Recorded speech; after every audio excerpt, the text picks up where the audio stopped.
Om Swastiastu. Selamat pagi anak-anak. Bagaimana kabarnya hari ini? Mudah-mudahan anak-anak sehat. Nah, kalau anak-anak sudah membiasakan diri menerapkan protokol kesehatan, Ibu yakin anak-anak pasti sehat. Anak-anak, kita lanjutkan pelajaran yang lalu, yaitu tentang dinamika perwujudan Pancasila sebagai dasar negara dan pandangan hidup bangsa. Nah, kita lihat sekarang ideologi terbukanya. Ya, kita lihat nilai-nilai Pancasila sebagai ideologi terbuka, yaitu yang pertama kita lihat nilai dasar, berdaulat, adil, dan makmur. Nah, kalau tujuan negara, nah itu ada 4. Yang pertama adalah melindungi segenap bangsa Indonesia dan seluruh tumpah darah Indonesia. Yang kedua, memajukan kesejahteraan umum. Yang ketiga, mencerdaskan kehidupan bangsa. Yang keempat, ikut melaksanakan ketertiban dunia berdasarkan kemerdekaan, perdamaian abadi, dan keadilan sosial. Nah, kemudian nilai-nilai yang baik dan benar, nah itu sudah tercantum di dalam pembukaan maupun batang tubuh Undang-Undang Dasar Negara Republik Indonesia tahun 1945. Kemudian yang ketiga adalah nilai dasar ini bersifat tetap dan melekat pada kelangsungan hidup negara. Yang keempat, nilai dasar ini kemudian dijabarkan ke dalam pasal-pasal Undang-Undang Dasar Negara Republik Indonesia tahun 1945. Ya, makanya nanti anak-anak silahkan hafalkan pembukaan, kemudian pasal demi pasal dari Undang-Undang Dasar 45 tersebut. Nah, yang kedua kita lihat nilai instrumental, yaitu penjabaran nilai-nilai dasar yang berupa peraturan perundang-undangan dan lembaga pelaksanaannya. Kalau kita lihat peraturan perundang-undangan, anak-anak sudah pelajari pada kelas 8, nah itu kita lihat dulu peraturan perundang-undangan Republik Indonesia. Yang pertama adalah Undang-Undang Dasar Negara Republik Indonesia tahun 1945. Yang kedua adalah ketetapan MPR atau TAP MPR. Yang ketiga adalah UU Strip Perpu, Undang-Undang Strip Peraturan Pemerintah Pengganti Undang-Undang. Yang keempat adalah peraturan pemerintah. Nah, ini tujuannya untuk melaksanakan undang-undang. Yang kelima adalah peraturan presiden. Yang keenam adalah perda atau peraturan daerah. Peraturan daerah ini dibagi 3. Yang pertama perda provinsi, yang kedua perda kabupaten, yang ketiga adalah peraturan desa. Nah, kalau lembaga pelaksanaannya atau dikatakan yang membuat Undang-Undang Dasar 45 atau Undang-Undang Dasar, nah ini dibuat oleh MPR. Sesuai dengan pasal 3 Undang-Undang Dasar 45, MPR bertugas menetapkan Undang-Undang Dasar. Kalau ketetapan MPR atau TAP MPR, nah ini dibuat oleh MPR. Nah, kalau undang-undang dibuat oleh Presiden bersama DPR. Kalau Perpu, peraturan pemerintah pengganti undang-undang, dibuat oleh Presiden dalam keadaan genting atau hal ihwal yang memaksa. Peraturan pemerintah dibuat oleh Presiden, peraturan Presiden dibuat oleh Presiden, peraturan daerah provinsi dibuat oleh Gubernur bersama DPRD tingkat 1, kemudian peraturan daerah kabupaten atau kota dibuat oleh Bupati atau Wali Kota bersama DPRD tingkat 2, peraturan desa dibuat oleh Kepala Desa dan BPD. Nah, itu nilai instrumental. Yang ketiga adalah nilai praksis.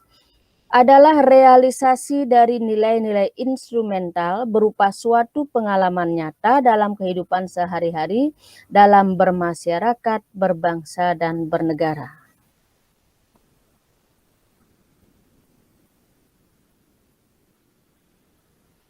Nah, lanjut kita lihat Pancasila sebagai ideologi terbuka secara instruktural memiliki 3 dimensi, yaitu yang pertama adalah dimensi idealisme. Dimensi ini menekankan bahwa nilai-nilai dasar yang terkandung dalam Pancasila yang bersifat sistematis, rasional, dan menyeluruh, di mana idealisme dalam yang terkandung dalam Pancasila mampu memberikan harapan optimisme serta memberi motivasi pendukungnya untuk berupaya mewujudkan cita-citanya. Ya, tadi sudah dijelaskan bahwa cita-cita tersebut tercantum dalam pembukaan, yaitu merdeka, bersatu, berdaulat, adil, dan makmur. Yang kedua, dimensi normatif. Dimensi ini mengandung pengertian bahwa nilai yang terkandung dalam Pancasila perlu dijabarkan dalam suatu sistem norma. Nah, kalau norma ini anak-anak sudah pelajari pada kelas 7, macam-macam norma. 1. Norma agama, 2. Norma kesopanan, 3. Norma kesusilaan, 4. Norma hukum. Kemudian yang ketiga adalah dimensi realitas. Mengandung makna bahwa suatu ideologi harus mampu mencerminkan realitas kehidupan yang berkembang dalam masyarakat. Nah, itu. Kemudian lanjut kita sekarang adalah perwujudan nilai dasar Pancasila sebagai ideologi terbuka adalah yang pertama nilai ketuhanan. Yang kedua, nilai kemanusiaan. Yang ketiga, nilai persatuan. Yang keempat, nilai kerakyatan. Yang kelima, nilai keadilan. Nah, ini sesuai dengan nilai-nilai Pancasila. Nah, kalau kita lihat nilai ketuhanan, nah ini sesuai dengan sila pertama. Sila pertama ini anak-anak sudah lakukan. Begitu juga sila 2, 3, 4, 5. Karena yang diinginkan adalah nilai Pancasila itu dihayati, kemudian diamalkan. Nah, kalau kita lihat nilai ketuhanan, nah ini anak-anak sudah mengamalkan. Nah, contohnya anak-anak sembahyang, berdoa. Nah, itu contohnya. Kalau yang beragama Hindu, misalkan pagi-pagi, anak-anak setelah orang tuanya selesai masak, ya membanten dulu, kemudian setelah itu makan, sebelum makan berdoa. Nah, kalau anak-anak masuk ke sekolah atau pergi kemanapun, anak-anak biasanya ke Merajaan dulu. Nah, setelah itu anak-anak baru berangkat ke sekolah. Nah, kalau sampai di sekolah, anak-anak begitu bel, masuk kelas, kemudian trisanil. Nah, itu artinya anak-anak sudah melaksanakan nilai ketuhanan ini. Nah, kalau kita lihat nilai ketuhanan ini sesuai dengan Undang-Undang Dasar 45, yaitu pasal 29 ayat 1 yang berbunyi negara berdasar atas ketuhanan yang Maha Esa. Nah, yang kedua kita lihat nilai kemanusiaan. Nilai kemanusiaan ini adalah sesuai dengan nilai kedua Pancasila. Kalau kita lihat nilai-nilai yang terkandung dalam Pancasila sila kedua atau butir-butir yang terkandung di dalamnya, dan misalkan mengakui persamaan derajat, persamaan hak, dan persamaan kewajiban antar sesama manusia. Nah, kita mempunyai derajat, hak, dan kewajiban juga sama. Nah, hendaknya kita saling menghormati atau menghargai derajat, hak, dan kewajiban orang lain. Nah, kemudian sesuai dengan sila kedua juga kita dianjurkan untuk mengembangkan sikap saling mencintai sesama manusia. Nah, kemudian juga tenggang rasa, toleransi. Nah, kalau tenggang rasa ini artinya adalah semangat menghargai dan menghormati perasaan orang lain.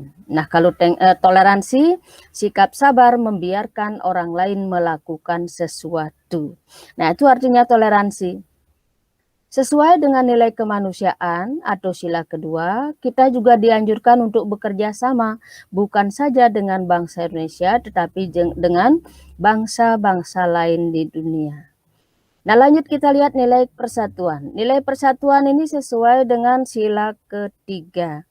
Dalam sila ketiga, nah kita lihat beberapa contohnya adalah menempatkan persatuan, kesatuan, kepentingan, serta keselamatan bangsa dan negara di atas kepentingan pribadi dan golongan. Nah, ini kita dianjurkan supaya mengutamakanlah kepentingan umum di atas kepentingan pribadi dan golongan. Kemudian rela berkorban untuk kepentingan bangsa dan negara apabila diperlukan. Nah, contohnya misalkan anak-anak kalau ada pertandingan, ada olimpiade misalkan. Nah, kalau memang anak-anak mampu, ya anak-anak bisa mengajukan diri, "Oh, saya mau mewakili kelas kita atau sekolah kita." Nah, apalagi sekarang misalkan anak-anak dianjurkan untuk kelas 9 ini membuat puisi. Nah, silahkan anak-anak kerjakan, kemudian nanti kirim. Nah, ini kalau sudah bagus, tentunya dapat bara nanti. Nah, kemudian sila ketiga juga menganjurkan kepada kita supaya cinta tanah air dan bangsa. Nah, cinta tanah air dan bangsa ini contohnya bagaimana kita dengan lingkungan, supaya lingkungan kita bersih, indah, rapi. Nah, di rumah anak-anak bersihkan lingkungan rumahnya. Nah, kalau ke sekolah nanti, mari bersih-bersih di sekolah, kemudian di lingkungan masyarakat juga. Nah, sila ketiga ini juga menganjurkan kepada kita supaya kita bergaul, bukan saja dengan kita bergaul dengan teman walaupun berbeda agama, suku, bangsa, dan adat istiadat, memajukan pergaulan demi persatuan dan kesatuan yang berbineka tunggal ika. Nah, itu lanjut sekarang yang keempat, nilai kerakyatan. Nilai kerakyatan ini bisa disamakan dengan demokrasi. Nah, kalau kita lihat demokrasi, demokrasi ini berasal dari dua kata, yaitu demos dan kratos. Demos ini artinya rakyat, kratos ini pemerintahan. Demokrasi itu artinya pemerintahan rakyat, atau sering dikatakan pemerintahan dari rakyat, oleh rakyat, untuk rakyat.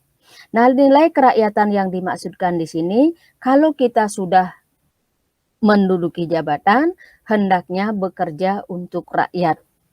Nah, itu. Nah, yang jelas nilai-nilai dalam sila keempat, nah itu kita dianjurkan supaya setiap mengambil keputusan hendaknya dimusyawarahkan terlebih dahulu dengan asas kekeluargaan untuk mencapai mufakat. Andai kata suara mufakat tidak tercapai, maka keputusan diambil berdasarkan suara terbanyak. Nah, yang jelas dalam mengeluarkan pendapat, hendaknya kita pergunakan akal sehat dan sesuai dengan hati nurani yang luhur. Nah, itu saja anak-anak. Yang kelima sekarang kita lanjut, nilai keadilan. Nilai keadilan kalau kita lihat butir yang kedua, bersikap adil. Nah, adil itu adalah seimbang antara hak dan kewajiban. Nah, kemudian adil itu juga memberikan sesuatu kepada seseorang sesuai dengan haknya. Nah, ini anak-anak sudah banyak merasakan keadilan di rumah maupun di sekolah. Nah, kalau di sekolah misalkan kalau anak-anak rajin masuk, rajin belajar, kemudian kalau ulangan atau tugas banyak dapat nilai, tentunya rapotnya juga banyak. Nah, itu adil dari gurunya. Kemudian kalau di rumah tentunya kalau anak-anak punya saudara yang lebih besar diberikan pekerjaan lebih berat, yang lebih kecil diberikan pekerjaan yang lebih ringan. Itu adil. Termasuk juga memberikan uang misalkan, yang lebih besar diberikan uang lebih banyak, yang lebih kecil lebih sedikit. Nah, keadilan kalau kita lihat sesuai dengan sila kelima, kita juga dituntut supaya suka bekerja keras. Nah, kalau anak-anak sebagai seorang siswa, tentunya anak-anak bekerja keras dalam bidang pendidikan atau pelajaran. Ya, anak-anak juga dituntut untuk hidup sederhana, tidak bersikap boros dan tidak bergaya hidup mewah. Nah, kalau hidup sederhana itu adalah hidup hemat, cermat, tepat, dan berasaskan manfaat.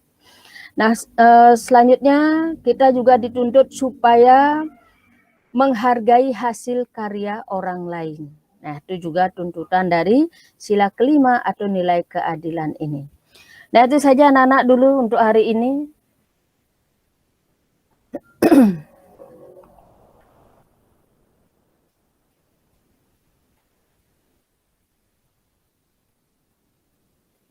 Ya, anak-anak.